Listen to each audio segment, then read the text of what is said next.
Sedulur beriman yang dirahmati Allah Subhanahu wa taala, apa kabar semuanya? Mudah-mudahan selalu sehat walafiat. Amin. Dan mudah-mudahan segala tujuan kebaikan dunia dan akhirat senantiasa bisa kita kerjakan karena Allah taala. Dan insya Allah seperti biasa kita akan menyapa guru kita dulu yang insya Allah sudah hadir di tengah-tengah kita. Kita sapa dulu beliau. Assalamualaikum Ustaz. Waalaikumsalam warahmatullahi wabarakatuh. Apa kabarnya Gurunda? Alhamdulillah. Sehat selalu ya? Alhamdulillah. Alamin. Assalamualaikum Bang Zai. Waalaikumsalam Ustaz. Sehat Bang ya? Amin amin. Sempatung. Assalamualaikum Pak Tung. Waalaikumsalam warahmatullahi Nah, sekarang beda lagi pecinya Bang. Coba lihat, perhatiin. Miring nggak nih Ustaz?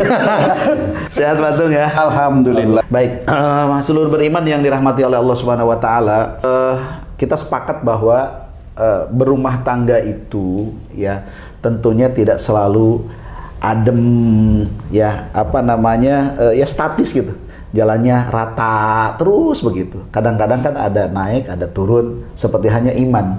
Al-imanu yajid wa yanqus, kadang naik, kadang turun. Nah, dalam rumah tangga juga mungkin sepertinya begitu. Salah satu yang mungkin akan kita bahas di kesempatan kali ini, kita akan coba ya membahas mengenai bagaimana akibat menjadi seorang istri yang pemarah. Gitu ya.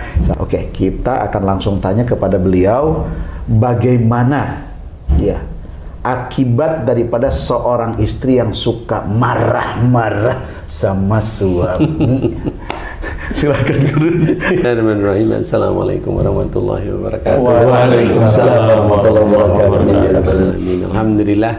Kalau memang akibatnya bagaimana, jelas banyak. Banyak ya. Ya banyak sekali. Kalau namanya marah, hanya kalau dengan suami dengan intonasi emosi yang cukup lumayan tinggi, itu bisa menjadi kanker malah.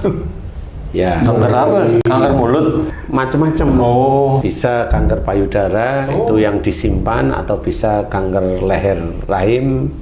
Itu kalau agak cerewet biasanya seperti itu. Oh, bukan mulutnya, kan ngomel terus. Bisa aja, tapi kalau umpamanya mulut ini biasanya ditambahi dengan omongannya kasar yang menyakitkan ya. Kalau mulut biasanya ada tambahan itu, sehingga itu menjadi kanker nasofaring nantinya. Nasofaring. Ya, tapi kalau marahnya ya marah aja dia, gitu, tanpa ngomong, mamanya atau diem. Nah, itu bisa aja nanti kanker payudara kalau yang diem. Jadi memang marah itu tidak selalu harus keluar ya. Nggak harus keluar. Dipendam juga itu. Dipendam juga marah. Oke. Nah, kalau yang apa namanya yang keluar, wah, bentukannya begitulah ya. Nah, itu nanti kenanya di leher rahim. Jadi munculnya biasanya keputihan dulu seperti itu. Awalnya keputihan dulu. Nah, itu mengawali aja. Jadi, memang harus hati-hati bahwa emosi itu harus kita bukan kita tahan, ya nggak jadi aja. Kalau udah tahu kita mau marah ya sudah nggak jadi aja marah, karena tahu bahwa marah itu dosa, salah. Kalau marah itu ya jelas insya Allah masuk neraka, kan jelas sekali. Jadi belajar aja, kalau udah mau marah ya mending enggak lah. Nah, kalau marah itu sesuatu yang besar, tiba-tiba nggak jadi, pasti ada sesuatu yang dasar juga sehingga nggak jadi marah. Apa tuh Ustaz? Imannya kepada Allah aja. Iman. Jadi kalau udah tahu, iya saya mending nggak jadi marah karena saya takut masuk neraka. Itu kan iman kepada Allah Ta'ala melalui kitabullah sebenarnya. Jadi kalau udah tahu bahwa dari mana itu, melalui kitabullah, melalui fa'fu anhum, maafkan mereka. Dari kalimat Quran ini sebenarnya kita harus mengamati bahwa kita yang disuruh memaafkan orang lain itu bukan berarti kita yang marah kepada orang lain, bukan. Malah kita ditolimi dulu oleh orang lain. Nah, kalau kita ditolimi oleh orang lain, baru Allah menyuruh maafkanlah mereka. Jadi yang kita ditolimi harusnya kita membalas, boleh, tetapi kita memilih tidak marah. Baik. Memaafkan aja. Nah, di titik itulah seorang Islam itu mulia di hadapan Allah Ta'ala. Dengan memaafkan. Dengan memaafkan itu mulia di hadapan Allah Ta'ala. Nah, di titik itu juga pahalanya juga besar karena dia nggak marah. Tapi kalau seorang istri marah-marah sama suami, justru masalahnya akan tumbuh penyakit tadi. Iya, kalau itu menjadi istiqomah marahnya, istiqomah continue maksudnya, ya. Kan ada yang seperti itu. Jadi kalau lihat suaminya langsung kreng gitu. Tidur terus.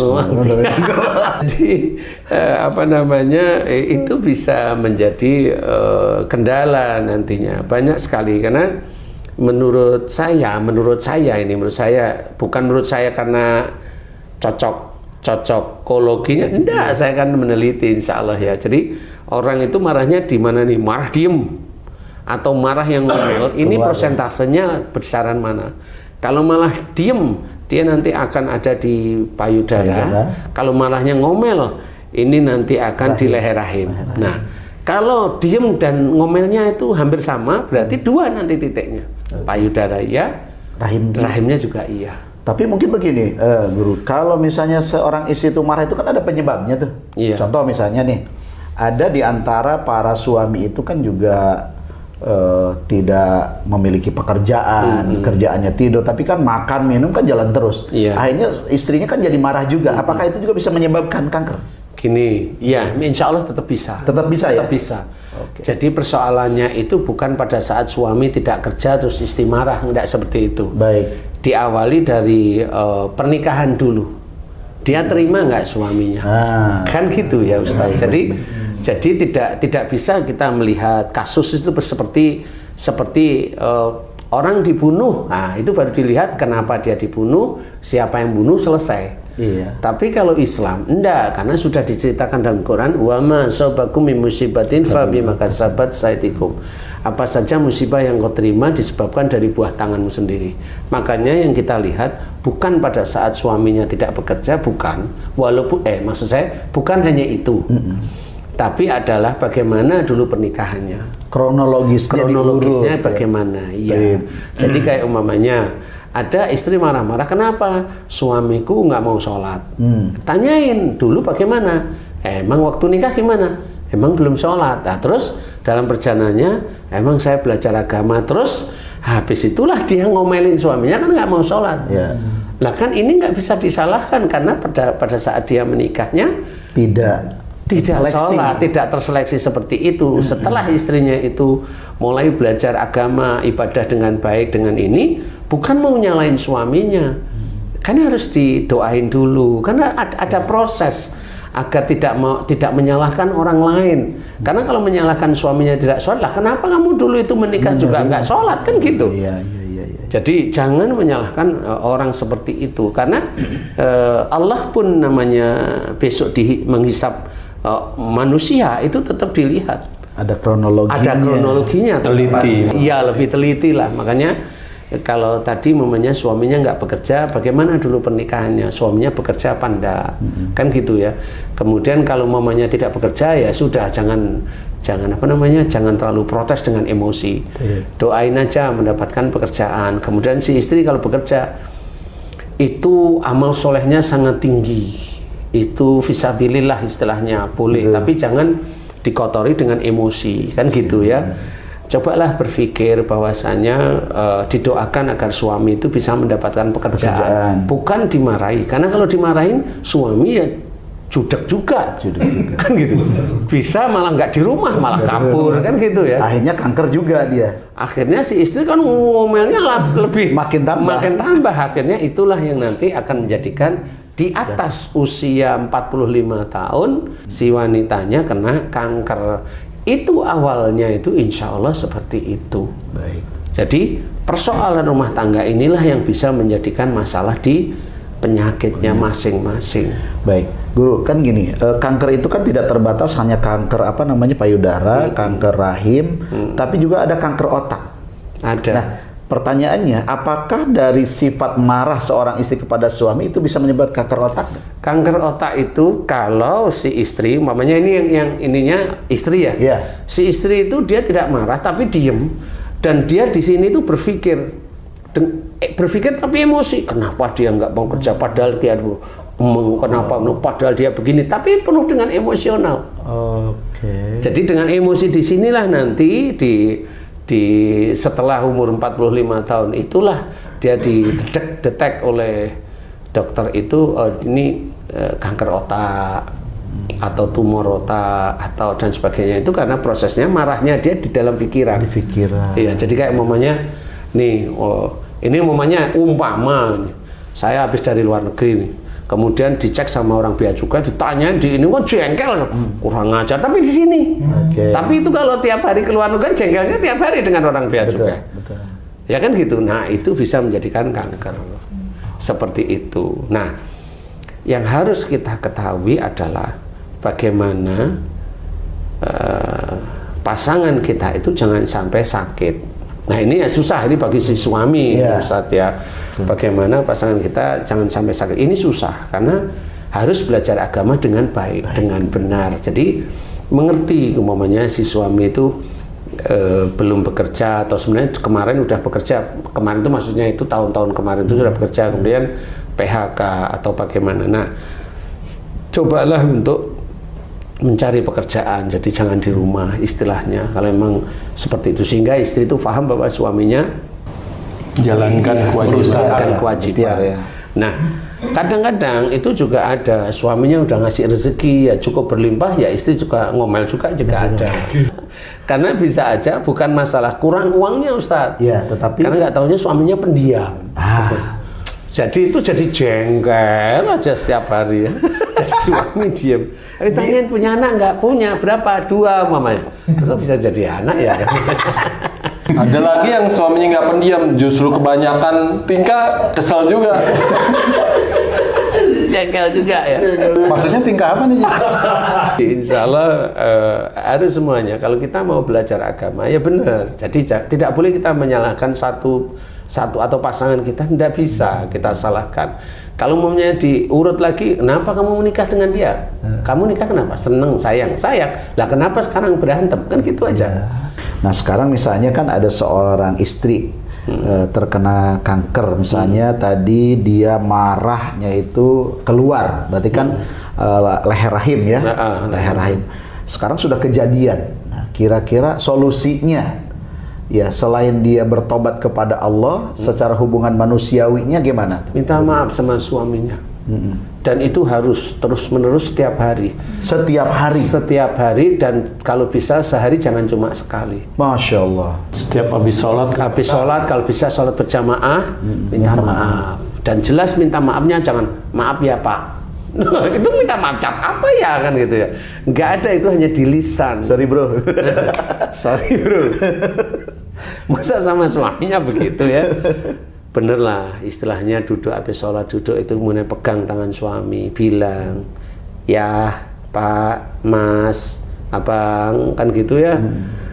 Papa jika selama ini Mama sering cerewet, ini kanker rahim nih, kanker leher rahim, sering cerewet, ngomong yang tidak enak pada Papa atau pada Papa, jika itu dosa di hadapan Allah, Pak, Mas, mulai hari ini saya akan belajar berubah dan saya minta maaf sama ayah, bapak, mas, minta maaf kepada mas, lillahi ta'ala, maafin saya ya mas. Nah baru ini benar, itulah permintaan maaf yang jelas. Nanti habis sholat diulang lagi, karena dengan diulang itu nyerap di hati, sehingga nanti kalau mau ngomel lagi ingat lagi kan, ya gitu. Ingat, jadi nggak jadi malah istighfar. Sehingga di sini nanti keluarga inilah yang keluarga yang sakinah mawaddah warahmah itu tampak di situ. Jadi sakinah mawaddah warahmah itu tidak di depan manusia, tapi di hadapan Allah. Nah, jadi kalau itu sudah dikerjakan setiap saat, setiap harinya, nanti suami istri inilah yang nanti insya Allah akan bertemu di surga beneran. Jadi beneran di situ saling meminta maaf atau saling memaafkan. Kemudian kalau udah punya anak, dididik anaknya dekat kepada Allah Ta'ala, sehingga suami istri tidak ada apa namanya benturan di setiap saatnya. Kekurangan suami, istri marah, kekurangan suami dipenuhi, istrinya kan lega. Kemudian si istri kalau masih suaminya kekurangan, ya jangan diumbar emosionalnya, kan seperti itu. Disinilah letaknya belajar agama, disinilah letaknya zikrullah dengan amalan, perbuatan sehari-hari, mendoakan suaminya kalau memang belum diberi hidayah untuk sholat, didoakan agar suaminya menjadi soleh, walaupun itu perlu perjuangan, iya, jangan asal menyalahkan seperti itu. Jadi kalau yang belum punya pekerjaan ya coba cari temennya, siapa tahu temennya ada yang lowongan pekerjaan sehingga nanti suaminya bisa ikutlah di titik situ. Jadi coba, semuanya dicoba, jangan asal emosi. Kalau marah itu jelas, jangan marah bagimu surga itu sangat jelas, la tatab walakal jannah. Kalau marah ya pasti di situ sudah diceritakan, berarti pasti masuk neraka. Baik. Padahal rata-rata orang Islam itu kalau sudah marah lupa untuk mohon ampun kepada Allah Ta'ala dan lupa meminta maaf kepada saudaranya atau pasangannya. Inilah yang harus kita pahami, bahwa jangan mengumbar marah, karena emosi itu sudah larangan dari Allah Ta'ala. Baik, Guru. Selain daripada kanker leher rahim, kalau tadi dengan pikiran bisa kanker otak, akibat cerewetnya, marahnya, apalagi Bang? Cerewet, marah, apalagi tuh? Jengkel seorang istri sama suami, itu akan menimbulkan efek penyakit apa lagi kira-kira? Tensi tinggi gampang. Karena kan kalau melihat sesuatu langsung emosinya naik. Selalu melihat sesuatu yang menurut istri itu nggak cocok, langsung emosinya naik, terus selalu naik. Nah itu nanti tensinya tinggi. Hipertensi ya? Hipertensi. Dan ini nanti kalau udah naik terus-terusan, ya belum tentu stroke, tapi tensinya tinggi. Ya, menuju ke arah stroke lebih gampang. Karena tensi tinggi itu nggak harus stroke, tapi stroke itu biasanya diawali dari tensi tinggi. Jadi ada pembeda ya. Kalau stroke itu kan sebenarnya pembuluh darah itu tersumbat atau pembuluh darah itu akan pecah. Nah, pecahnya itu bukan karena tensi tinggi. Bisa kan faktor lain? Ya, faktor lain. Cuma tensi tinggi itu dimunculkan aja sama Allah Ta'ala. Baik. Sehingga pecahlah pembuluh darah. Tapi sifat pemarah seorang istri kepada suami itu bisa menjadikan hipertensi. Insya Allah itu mudah sekali, hipertensi itu paling mudah. Kemudian kalau hobinya marah, berarti kan dia punya sifat apa yang diomongkan merasa benar. Kalau merasa benar, ini nanti dia gula darahnya tinggi. Diabetes lah dia. Wow. Kalau marahnya dia lebih dari 1 hari, dia masih jengkel dengan suami lebih. Terus besok kapan seminggu lagi, nggak ada seminggu, jengkel lagi. Lebih dari 1 hari disimpan. Nah lama-lama encok atau boyok atau sakit pada pinggang itu. Nah itu nanti lama-lama jadi kerusakan ginjal. Jadi banyak sebenarnya yang disiapkan oleh Allah Ta'ala tentang penyakit ini, banyak sekali. Dari akibat cerewet, dari akibat emosi, marah dan sebagainya, itu banyak sekali. Tadi Ustadz bilang karena istri pemarah ini segala macam penyakit yang muncul. Sebenarnya karena marahnya, apa karena marah dengan suami sehingga penyakit itu muncul, Ustaz? Jadi begini sebenarnya. Jadi Allah itu kan amat pandai dalam mengatur kehidupan di langit maupun di bumi. Sangat pandai. Kalau Allah memang menurunkan Quran, berarti kan sebenarnya Allah itu mengajak orang itu menjadi baik. Kalau orang itu tidak paham, diberikanlah musibah bahwa itu sudah ditulis juga dalam Quran agar orang itu tobat. Kan persoalannya ya begitu aja sebenarnya. Cuma kadang-kadang untuk tobatnya mereka yang berbuat dosa ini jarang, sangat jarang sekali. Sehingga inilah yang akan menjadi gambaran bahwa apa yang diceritakan, apa yang dikerjakan oleh seseorang itu bisa menjadikan penyakit itu, karena memang itu sudah diceritakan. Istilahnya orang tersandung, orang kena duri, itu tetap dari perbuatan dia sendiri. Jadi tidak bisa karena duri dibuang di jalan, tidak bisa juga seperti itu, kan ya? Atau umpamanya orang meninggal di jalan ada, orang meninggal di rumah ya ada. Orang meninggal di tempat orang lain juga ada. Nah, ini hanya cara Allah aja mengingatkan orang di sekitarnya agar orang itu mau belajar. Ya, makanya kalau diceritakan bahwasanya apa yang kita cintai adalah yang baik-baik. Sholat itu happy, ngaji itu happy, sehingga pada saat meninggal itu dalam kondisi yang diharapkan husnul khotimah, entah itu sholat, pas membaca Quran, atau pas puasa, atau yang lain-lain. Karena orang yang dikerjakan itu sehari-hari itu tidak baik, yang meninggalnya bisa seperti itu ya. Karena yang kita lihat bahwasanya umpamanya orang yang hobinya marah, yang meninggalnya lewat marah itu. Bisa yang mana? jadi. Ya sakitnya itu. Oke. Karena orang nggak pernah, iya lewat itu sebenarnya. Pintunya dibukakan sendiri. Pintunya dibuka, dia membuka pintunya sendiri kan gitu. Untuk proses kematiannya. Untuk proses kematiannya, makanya tetap dianjurkan doa kita husnul khotimah. Husnul khotimah itu yaitu ayo kita happy dalam sholat, ayo kita happy merubah akhlak kita, mencontoh Rasulullah. Ya, semua kita happy di titik itu. Inilah yang namanya zikrullah. Zikrullah dalam arti aplikasi perbuatan sehari-hari. Ini kita sudah membuka pintu kita itu untuk husnul khotimah. Membuka sebenarnya. Jadi memohon agar kematian kita husnul khotimah itu tidak hanya cuma doa.